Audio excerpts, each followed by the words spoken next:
Before I begin, I've got Max in the room with me. Max is my dog, if you don't know. So if you hear any weird noises or sounds or scratches or groans, just know it's not me and it's Max. Let's see how it goes.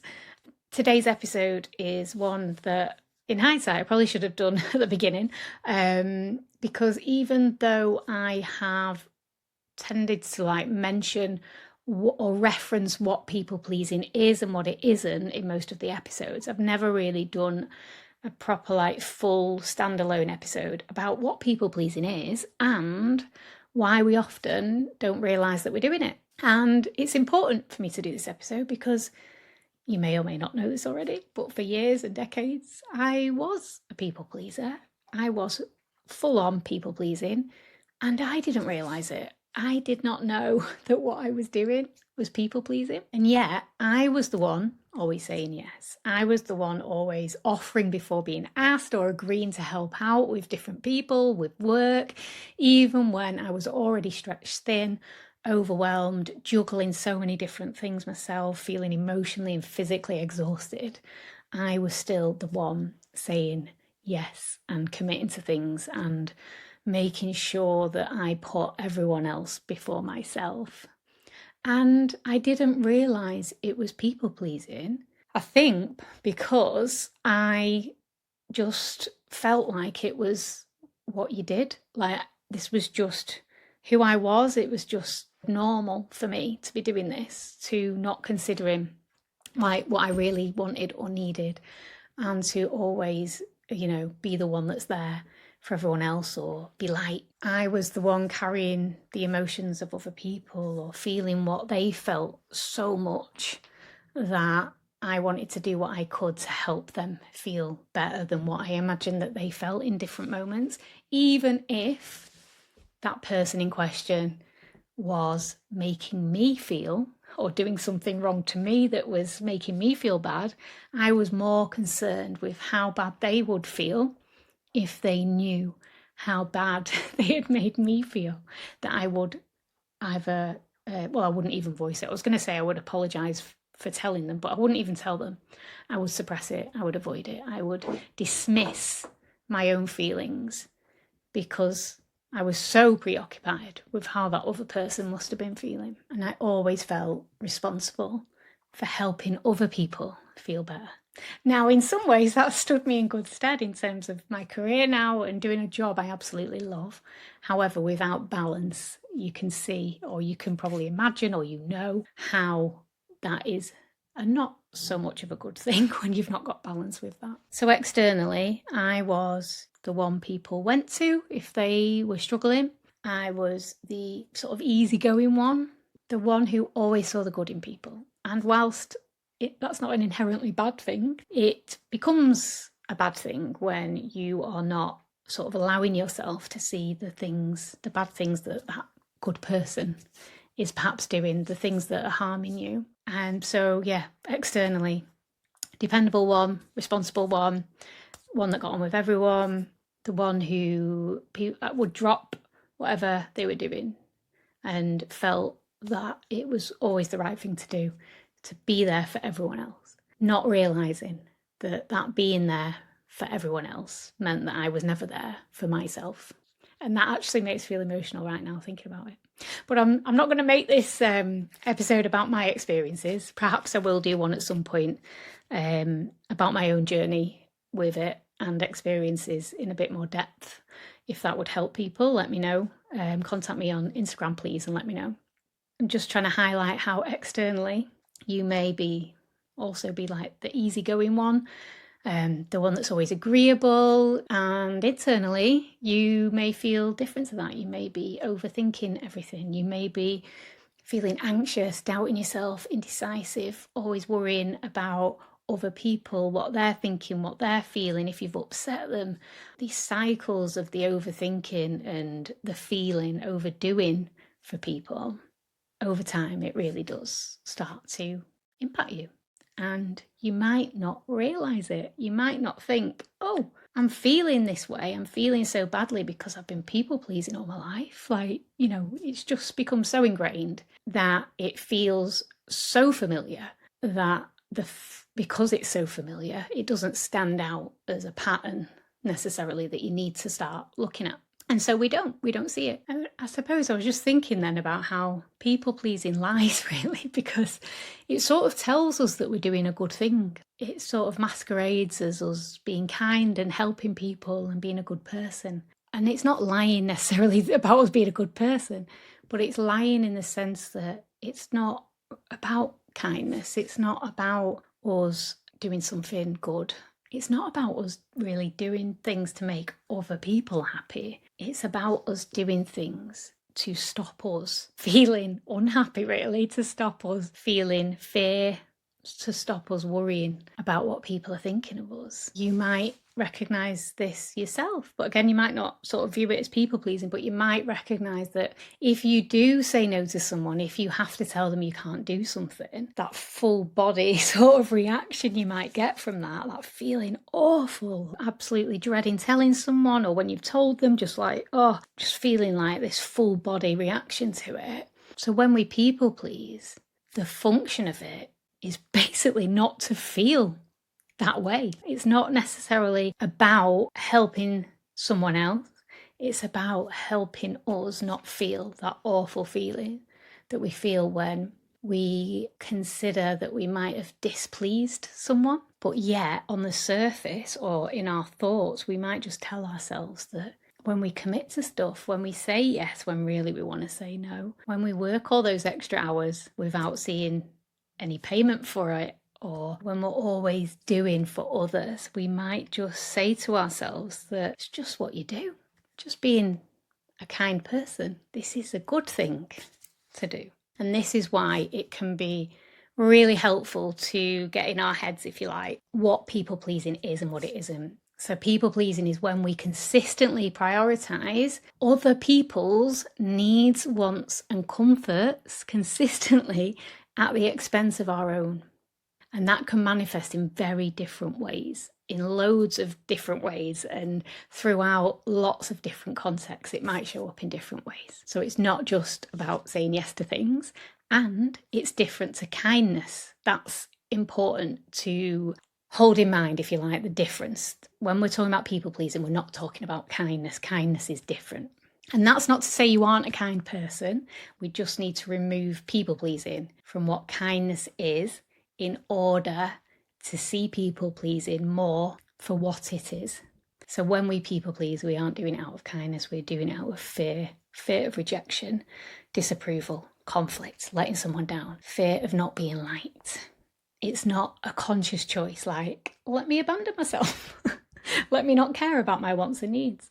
Let me serve everyone else. Let me see how many times I can disregard what I want for the sake of someone else. It's an internalised rule.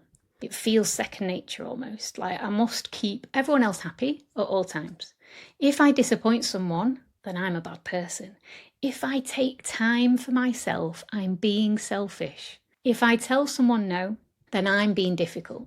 And we don't realise we're doing it because, like I say, it just feels like that's what we do. That's what you should do or shouldn't do. Like thinking of others before ourselves, being the good girl, like being likeable. But I suppose the truth with that is it's not who you are. It's not a fixed personality trait. It's something that you have learned in response to what you were taught in different contexts growing up, in, different experiences you've had later in life as well. And as I sort of touched on, it hides in plain sight. People pleasing hides in plain sight. Saying yes to going to your in-laws every single weekend, even though you'd rather just chill, read a book or rest, but you don't want to seem rude. There's a rule there. You're following some sort of internalised rule. The same with having to ask 5 people for their opinion on your decision. Not because you value their wisdom, but because you don't trust yourself to make the right one. Apologising even when you've done nothing wrong. Saying sorry when someone walks into you with the shopping trolley. Offering to help at work again. That's what I used to always do. Even though you're already overloaded and stressed out. Offering to do that because you feel bad for how stressed maybe your manager or bosses or your team are. And you don't want to feel bad for making them feel bad. for you listening to what your body needs, or you don't want to seem like you're not a team player or not helpful, even though you've probably helped out more times than anyone in the team. It can hide in plain sight in the sense of feeling afraid to voice your actual preference in a group because you don't want to rock the boat. It feels easier not to say anything if someone says something that doesn't sit right with you or there's a difference of opinion there. You've learned along the way not to bother speaking up. And it hides in plain sight in the sense of you not saying what you want to drink when someone asks. And instead you might say, I don't mind, whatever you're having, even though you know you just want some orange cordial or something instead of a hot drink. Or when you're stressing out about meeting up with the girls, you don't know what to wear, you're stood in front of your wardrobe, there's clothes everywhere all over your bed, you're sweating, you're texting the group chat, seeing what everyone else is wearing, because you want to make sure that you fit in. Because deep down you feel like you don't. It's going to social events and having a drink because you know otherwise. You will be aware of monitoring how you're coming across, how people's facial expressions change when you talk to them, what their body language is like, what the vibe's like. You know that you won't enjoy yourself unless you can relax. And then inevitably spending the next day or two trying to remember everything you said or did, and overthinking, replaying conversations, overthinking how you come across. These are all different ways people pleasing can manifest, and we might not realise it's people pleasing. Do any of those sound familiar for you? And if you're curious about how it might be showing up in your personality, I've actually created a free quiz. You can download the webinar for it on my website, or it's in the show notes. It just helps you start thinking about really how people pleasing can show up for you, all in like different ways and different types of people pleasing. So there's looking at the people pleaser, I would call the caretaker, or the approval seeker, or the overcommitter, or the burnt out pleaser, or the chameleon pleaser. So there's all different ways people pleasing can show up. And if you take that quiz, it might just help you start sort of getting some clarity around how it might be hiding in plain sight for you and what to do about it as well. And it's completely free to download as well. So where does people pleasing come from? And let's emphasize it's not your fault. I want to be really clear that people pleasing is a learned protective pattern. It's not just a behavior. It shows up in our thoughts, in our behavior, but in our thoughts, in our feelings, in our body. It's a whole body, mind and body response, if you like, a learned response. And from a trauma-informed lens, we can understand it as part of the fawn response. So you may have heard of flight and fight and freeze, and the fawn response is a survival strategy wired into our nervous system. It's something many of us learned in childhood, along when we were told, like, don't be difficult, don't be too much, don't cry, don't answer back, don't ask for too much, be good, be helpful, be easy, stay quiet, all that stuff. It sent that signal to us, and it taught us that to stay connected to people that we needed, we were taught be helpful, be easy, be quiet, be whatever they want us to be accepted or to be approved of or to be loved, to feel loved. So if our physical and or emotional safety felt conditional, so I say felt because as children, we don't have the brain development to consider the broader context of what's happening. So we basically learn and draw meaning from how our experiences feel, not necessarily how they are, but how they feel to us. That's what we use to guide our responses. And that's what the nervous system responds to, a felt experience rather than perhaps the true reality of what may or may not have been going on in those moments, because we can't intellectualize at a young age. So we learned that the way to stay connected to those that would help us feel protected was to suppress our needs, to keep everyone else happy. And then the nervous system would feel protected, And remember, it's not just about what happened to us. It's also about what didn't. It's about the absence of a consistent sense of physical or emotional safety, of attunement with our caregivers, of validation, of warmth, of understanding, of having someone who sees and hears you. And when I highlight these things, it's not to make the focus about blame. I'm not trying to make that a focus to criticize people or anything like that. I'm just wanting to highlight that understanding your people-pleasing patterns is about understanding what shaped you. As I said earlier, as children, we didn't have the brain development or the cognitive ability to intellectualize someone else's behavior. It's about our felt experience. If a parent consistently shouted, withdrew, or punished us for expressing ourselves as children, we don't think, oh, mum's having, a really stressful day at work, or dad's never been taught to manage his emotions, it must be about him. It just feels like it's about us, and our nervous system learns that self-sacrifice or suppressing our true feelings is what the best way forward is, because connection equals survival. And people pleasing, back then, doing what they wanted, suppressing our wants and needs, adapting to what they expected of us, that equaled connection. And importantly as well, it doesn't just start in childhood. Even if the seed was planted early, life experiences water it, and people pleasing can occur or be reinforced by workplace dynamics where you're praised for being the one who always helps, or toxic environments or relationships where the cost of saying no is emotional withdrawal by the other partner, or like punishment in some way, abuse. A traumatic experience can occur that results in fawning to appease the threat, and we learn that strategy that way. Or for a lot of women that I work with, being neurodivergent, diagnosed or not, in a neurotypical world, especially women with ADHD who learn to mask, to self-edit, because they've been taught they have to shrink themselves down to be less in order to stay on side with people, to feel emotionally safe with people, to be accepted, because they remember perhaps in the past how it's felt to be rejected when they've shown who they really are to people who aren't equipped to meet their needs. However it starts, over time, the more we maintain that strategy, that protective strategy, the more you begin to lose the sense of where others end and you begin. And then you might hit a moment, perhaps burnout or broken relationship or festering resentment that you can't ignore any longer. And you just realise, I've been sacrificing myself so much that I don't even know who I am anymore and what I actually want or like.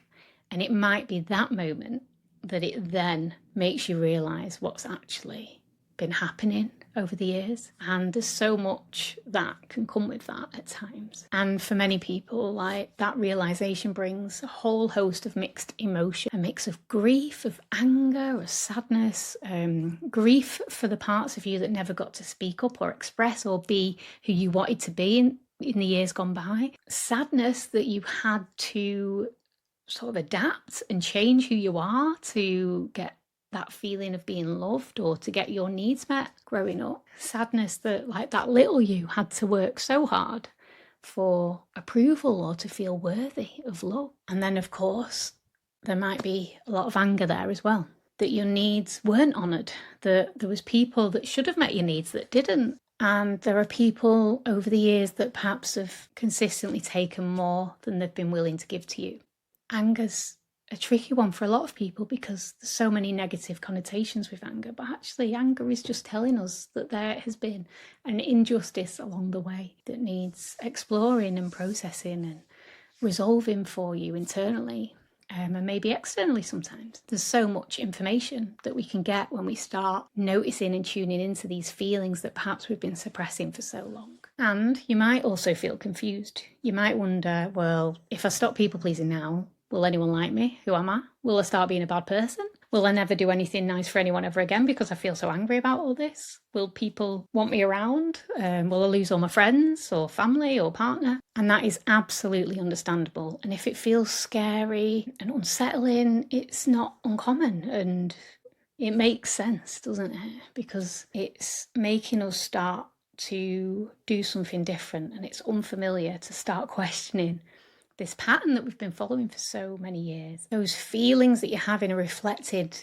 are sort of giving us so much information as well as to what the internalised rules are that you've been taught along the way. When your identity has felt shaped around other people and what they want or need, to then consider what you want or need is like, what? Even if rationally you know that the familiar patterns aren't helpful or healthy and they need to change, and you'd be telling your friend to change that and to, like, do stuff for themselves and start thinking of them, it feels so unfamiliar and unsettling, and your nervous system sees the unfamiliar as a threat.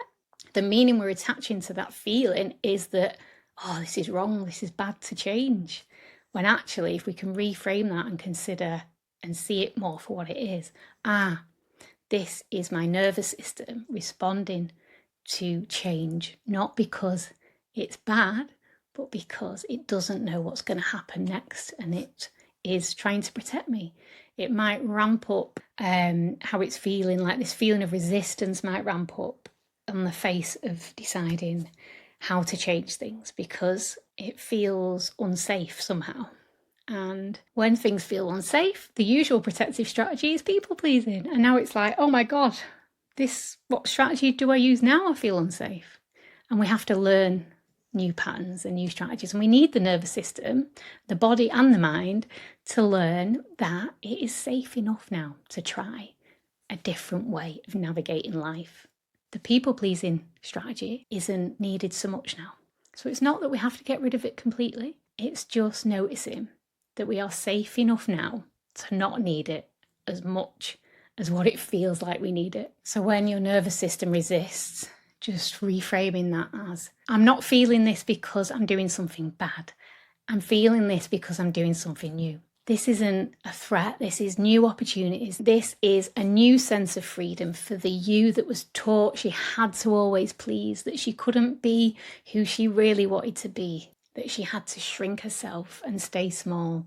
And that doesn't mean that you now, make yourself so big that you're going to feel like you're being overbearing to everyone or anything like that. This is just about embracing who you really are, and in a way that's going to help you discover that has always been enough, that you don't have to adapt and shapeshift yourself for other people to accept you or for you to feel acceptable. And remember, people pleasing, unlearning those patterns doesn't mean that you become rude or confrontational or cold. You can remain the kind and considerate person you are, the person that feels and wants to help people, and start considering yourself and what you want and what you need. You're allowed to start reconnecting with yourself without being selfish, by working with your nervous system, by building a sense of who you are and that trust in yourself and self-acceptance and self-belief and self-worth, and being okay within yourself, knowing that your worth is not defined by how much you neglect your own wants and needs for the sake of everyone else. Knowing you are worthy, even if someone withdraws from you. You can, start learning. You can take time for yourself, knowing that doesn't mean you're a bad person. You might already know logically, but when you work with the nervous system, help the nervous system feel safe when it starts unlearning these patterns and learning new ones, you can feel what you've actually been trying to tell yourself, that you are a good person. So just consider, where in your life might people pleasing be quietly showing up for you? Where are you overextending yourself, over-explaining or over-apologising? And what would it look like to extend some time or consideration to yourself, to make time for yourself as well as everyone else? And if that feels impossible, just be curious, not critical, about what makes it feel that way. And if you are ready to start unlearning these patterns, you don't have to do it alone. When I first started unlearning people pleasing, I got expert support because I knew I needed it. I knew I needed to get to the root of these patterns of behaviours and thoughts and feelings I was in, to fully understand it, because when you're in it, it's hard to have that clarity, even if you're a therapist with so many years experience. But when I understood and addressed the why behind it, I was able to start implementing what I needed to stop and to unlearn those patterns and to start integrating new, healthier patterns. And I'm so glad I did. And it's life-changing. It really is life-changing. And if you do need support with it, I'm always here for you to reach out to if you want to inquire or have a chat. It's not just a full course of therapy that I offer. I also offer one-off sessions, 90-minute sessions, to really get some clarity on what's going on for you and to learn and discover what you need to do for things to change, so that you do know that you are worthy of having time for yourself and that you are enough. If this episode resonated, I would love for you to please share it with someone who needs to hear it. Please subscribe if you haven't already. And remember, if you think you know what to do to stop people pleasing, but you don't feel able to implement it, it's not that you're being irrational. It's about what your body is remembering. And thank you so much for listening. I will see you soon.